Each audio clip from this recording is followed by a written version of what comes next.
સાગર, હા મમ્મી. હા તું મોબાઈલનો મંતર્યા કરીશ? કેમ, શું થયું બોલ. શું થયું શું? આ અંકિતા આપણા ઘરના વગોણા કરે ને એ પહેલા ફેસલો કરવાનો છે. અરે હવે એ શું રવાના કરતી હતી, અને આમ પણ આપણે પૈસા તો મંગાવ્યા જ છે ને એની પાસે. એ બાને એની ભાઈ પાસેથી પાછા પૈસા મંગાવે જ છે ને, ક્યાં જશે, કેટલું સહન કરશે? તને શું લાગે છે કે એનો ગરીબ ભાઈ આ 5 લાખ રૂપિયા આપશે? જો આ દુનિયાનો ગમે એટલો ગરીબ ભાઈ હોય પણ પોતાની બેન માટે ગમે તે કરી શકે. આ બેગ ક્યાં જાય છે મહારાણી? મમ્મી, આજે રક્ષાબંધન છે એટલે મારા ભાઈને રાખડી બાંધવા જાઉં છું. પૂછ્યું કોઈને? સાગર, એમાં પૂછવાનું શું હોય? આજે રક્ષાબંધનનો દિવસ છે. કોઈ બેનને ભાઈ પાસે રાખડી બાંધવા જવું હોય તો એમાં પૂછવાની કઈ જરૂર ના હોય. વાહ, સરસ કહેવાય. કેમ આ ઘરમાં તું એકલી જ રહે છે? હજી હું જીવતી છું, તારો ઘરવાળો છે, અને ઘરવાળાને પૂછ્યા વગર જેની ઘરવાળી ઘરની બહાર જાય ને એને નાલાયક કહેવાય. પણ હું પૂછ્યા વગર ક્યાં ગઈ છું? તમને બહેને કહેવા તો આવી છું કે હું મારા ભાઈના ઘરે જાઉં છું. કેવા આવી છે કે સીધી બેગ લઈને આવી છે? પૂછવાનો મતલબ એ છે કે તું આ થંગનીને જે તૈયાર થઈને આ બેગ લઈને આવીને એને પૂછવું ન કહેવાય, સીધું જવાનો ઓર્ડર આપ્યો કહેવાય. હા, મમ્મીની વાત એકદમ સાચી છે. જો તારે પૂછવું હતું ને તો આ બધું કર્યા પહેલા પૂછવાનું હતું કે સાગર, મમ્મી મારે ખાલી રક્ષાબંધન છે તો હું જાઉં. પણ રક્ષાબંધનમાં ભાઈને રાખડી બાંધવા માટે પૂછવાની ક્યાં જરૂર છે? એ તો બધી બહેનોનો ફરજ છે કે રક્ષાબંધનના દિવસે કોઈને પૂછ્યા વગર રાખડી બાંધી શકે છે. સાચી વાત છે બેટા. સાગર, આ રક્ષાબંધનમાં એવો નિયમ હોય છે કે બેન ભાઈને રાખડી બાંધે, બરાબર છે ને? બરાબર. તો ફરજ ભાઈની એવી આવે છે કે બેન જે ગિફ્ટ માંગે એ આપવી પડે ને બેટા? હા, તો આપણી પાસે એક મસ્ત રસ્તો છે. પણ મારે મારા ભાઈ પાસેથી કાંઈ નથી જોતું. અરે એમ થોડું ચાલે. હા, જો જેમ રાખડી બાંધવી એ બહેનનો ફરજ આવે છે, એમ ગિફ્ટ આપવી એ ભાઈની ફરજમાં આવે છે.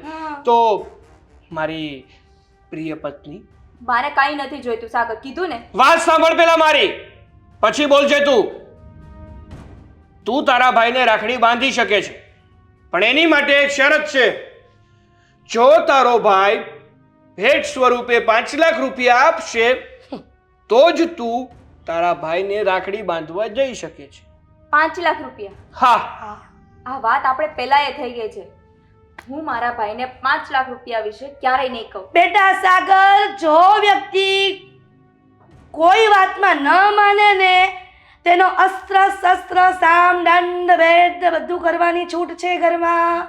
હું પણ જોઉં છું આ દુનિયાની કઈ તાકાત છે કે એની બેન એના ભાઈને રાખડી બાંધતા રોકી શકે છે. બેટા સાગર, હા, અરે અરે અરે અરે અરે હા, 1 મિનિટ મમ્મી, એને જવા દો ને પ્લીઝ. જો હું શું કહું છું કે હા બિચારીને એના ભાઈને એને રાખડી બાંધવી છે, હા, આપણે રોકીએ ને એ સારું ના લાગે. તો તારે વિચારીને અહીંયા લઈ આવ ને. અરે તારા ભાઈને કલાઈમાં રાખડી બાંધવી છે ને? હે મમ્મી, તું તારા ભાઈને તો રાખડી બાંધવા જઈશ? મમ્મી, સાગર, રાખડી બાંધવી છે? હે, રાખડી બાંધવી છે તારા ભાઈને તારે? હે, બહુ મન થાય છે રાખડી બાંધવાનું. તો મેં જે શરત આપી છે એ કબૂલી લેને. એ શરત પ્રમાણે કરીશ તો તને રાખડી બાંધવા મળશે રાખડી બાંધવા. હે, મળશે હો ને? પણ મેં જે કીધું છે ને એ કરવું પડશે. જો નહીં કરે તો ન કર્યું ને તો રાખડી બાંધવા નહીં પણ માર ખાવા મળશે. ચલો, શું કબૂલ છે તમને? બોલો. હું પૈસા નહીં માંગુ. સરસ. તું પૈસા નહીં માંગે? નહીં માંગે? હે, નહીં માંગે ને? નહીં માંગે ને? નહીં માંગે ને? હે, નહીં માંગે ને? સાગર, હે, નહીં માંગે પૈસા? બોલ નહીં માંગુ. બોલ બોલ. નહીં, તમે મારશો, જેટલી મારી હોય ને એટલી મારી લો.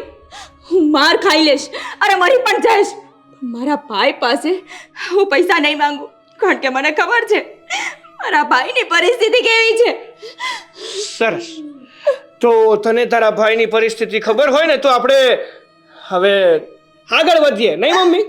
હા બસ બેટા. તમે બેસો, હું જરાક આને એની હા ભેટ આપી ના બેટા. ચાલ. સાગર! સાગર! નહીં સાગર! બહુ શોખ છે ને? બહુ માર ખાવાનો શોખ છે ને તને? હા જો તારી શું હાલત કરું છું. નહીં સાગર! સાગર! સાગર!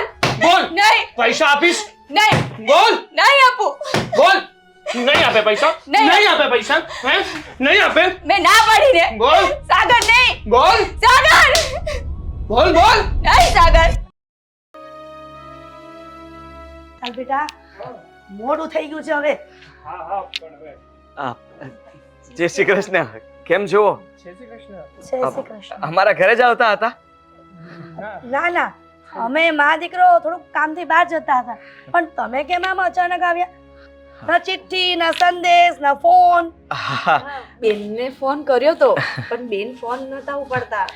આજે રક્ષાબંધન છે ને હા. એટલે થયું કે તમારે લોકોએ ત્યાં ધક્કો ખાવો કરતા અમે જ આવી ગયા. હા એમાં એવું છે ને કે તમારી બેન તમે સમજો તો ખરા કે એને ફોન એક તો વાપરતા આવડતો નથી અને ખબર નહીં રહી હોય ક્યાંક ફોન મૂકીને ભૂલી ગઈ હશે. મારે થોડું વધારે કામ હતું ને એટલે અમે આવી શક્યા નહીં, બાકી તો અમે જવાના હતા તમારે ઘરે. જો સમજી શકું છું કે તમે ના આવી શક્યા, કઈ વાંધો નહીં કુમાર, પણ આ બેન ક્યાં છે? એમને બોલાવો ને, અમે આવી ગયા છીએ તો. હા બેન તો તમારા અંદર જ છે, પણ તમે કઈ લાવ્યા નથી બેન માટે? હા, રાખડી બાંધવા આવ્યા છો તો કઈક ભેટ સોગાદ તો લાવવી પડે ને. અત્યારે બીજું કઈ તો નથી લાવ્યો. અરે હા, પેલું ગાડીમાં તો તું જબલું ભૂલી જ ગઈ. હા, મીઠાઈ લાવ્યા છીએ અને એક ગિફ્ટ પણ લીધું છે એ બેન માટે, એ પણ લાવ્યા છીએ. તો તમારી બેને તમને કઈ વાત નથી કરી કે તમારે શું લાવવાનું હતું? શેની વાત? એવી કોઈ વાત તો નથી થઈ અમારી. તમને કહ્યું તું? તો રોજ તમારી બેન તમારી સાથે વાત કરે છે તો બધી ફોગટની જ વાતો કરે છે. હા બેટા, કે કામની કોઈ વાત જ નથી કરતા. જવા દો ને બધી વાત. તમારે તમારી બેનને જ મળવું છે ને તો બોલાવો એક મિનિટ. હા બોલાવ ને બેટા એને. હા અંકિતા ક્યાં છે? જો કોણ આવ્યું છે, બહાર આવજે. આવે. બેન, બેન! હું જઉં અંદર? હા જા ને, બોલાયો. કામમાં હશે ને એટલે હા. અવાજ નહીં હા, સંભળાય. જા જા. આ એક બોલાવી લાવી. હા આવે છે. હો બેટા આદિ. હા, હા. અંકિતા વો જલ્દી આવો, તમારો ભાઈ તમને બોલાવે છે. બસ હવે અંદર કામમાં હશે, કીધું તો ખરું આવતા હશે. શું થયું? ના આવે? અરે કેમ ખોવાઈ ગયા કેમ? અંકિતા? રડતી હશે. હા, હું આટલા સમય પછી મળવા આવ્યો ને એટલે રડતી હશે. હા, હા. હા આમ તો કે મારે ભાઈ વગર ચાલે નહીં, હા. ભાઈને મળવું પડે, અને ભાઈ હકીકતમાં આવ્યો તો રોવા બેઠી. બોલો અંકિતા, રોવાનું બંધ કર. જો તારો ભાઈ આવ્યો છે ને મળ તો કરી. ખરેખર હો, ખરી છે આ છોકરી. હા સાચી વાત છે. હમ હા, વાંધો. હવે એ તો નહીં આવે. એક કામ કરો, તમે જ જઈ હા. આવો અંદર અને આ રાખડી બાકડી બાંધવી હોય તો બાંધી જ દો. અંકિતાના ભાભી રડે છે. આ હેનું કાગળ છે. તમારે અરે તમારે રૂપિયાની જરૂર હતી? રૂપિયાની છે? કયા રૂપિયાની? અમારે એકેય રૂપિયાની જરૂર નથી. તમે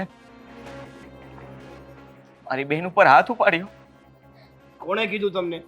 કોણે કીધું? હું અને તમારી બેન ઉપર શું કામ હાથ ઉપાડું?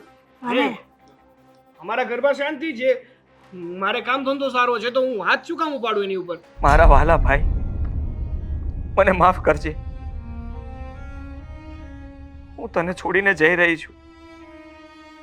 આજના પવિત્ર દિવસે હું તને રાખડી બાંધવા ન આવી શકી. સાગરે અને મારા સાસુએ મને ન આવવા દીધી, મને બહુ મારી. જો ભાઈ, તે અત્યાર સુધી મારું ધ્યાન રાખ્યું છે. ક્યારેય મને ઓછું નથી આવવા દીધું. હંમેશા મને ખુશ રાખી છે. મને ખબર પડી ગઈ છે કે તે મારા લગ્ન કરાવવા માટે રૂપિયા પણ આપ્યા હતા, પણ આ લોકો બહુ લાલચુ છે. સાગરને કઈ નુકસાની ગઈ છે તો 5 લાખ રૂપિયા તારી પાસે મગાવતા હતા. મેં અવારનવાર એ લોકોને બહાના બતાવ્યા કર્યા, પણ તારી પાસે માગવાની હિંમત ન થઈ. અને હવે હું થાકી ગઈ છું. મને માફ કરજે ભાઈ, મને માફ કરજે. હું આ દુનિયા છોડીને જ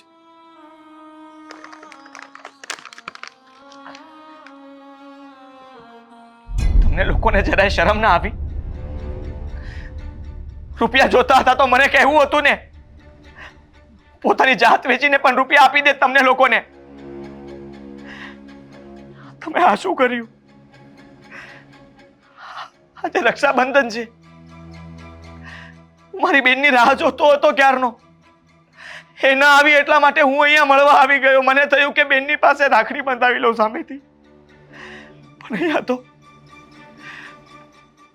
તો મારી બેન જ નથી રહી. તમને લોકોને ભગવાન પણ માફ નહીં કરે. તમે લોકોએ પાપ કર્યું છે. તમારે કોઈ દીકરી નથી ને, એટલે તમે નહીં સમજી શકો. તમને વધારે તો કઈ નહીં કહું, પણ એટલું જરૂર કહીશ કે હું તમને સજા અપાવીશ. તમને બંને મા દીકરાને સજા અપાવીશ. અમે લોકો ગરીબ માણસ છીએ એટલા માટે તમે દબાવતા હતા ને. આટલો કર્યાવર લીધા પછી પણ તમે લોકો મારી બેનને સાચવી ન શક્યા, એનું ધ્યાન ન રાખી શક્યા. ઓ ભાઈ, આ લોકોને કઈ જ ફરક નહીં પડે. આપણે ગમે એટલું કહીશું, ગમે એટલું બોલીશું ને, એ લોકોને તો ફક્ત રૂપિયાથી જ મતલબ હતો. આપણે ભલે બેન આ દુનિયામાં નથી રહ્યા, પણ અત્યારે આપણે એમની ડેડ બોડી પણ અહીંયા નથી રાખવી. તો ન રાખો ને. કોણે કહ્યું? અને અમે તને મારી નથી નાખી. આ તમારા બંનેના ભાષણ અમારે નથી સાંભળવા. હા, તમારા લીધે મરી ગઈ. સમજો તમે? પોતાને હવે એક શબ્દ પણ કહી દઉં છું તમને, અને તું પણ આદિ યાદ રાખજો. અહીંયા તમને જો હું મારી નાખીશ ને તો મને અફસોસ નહીં થાય. ક્યાં છે બેન? અંદર રૂમમાં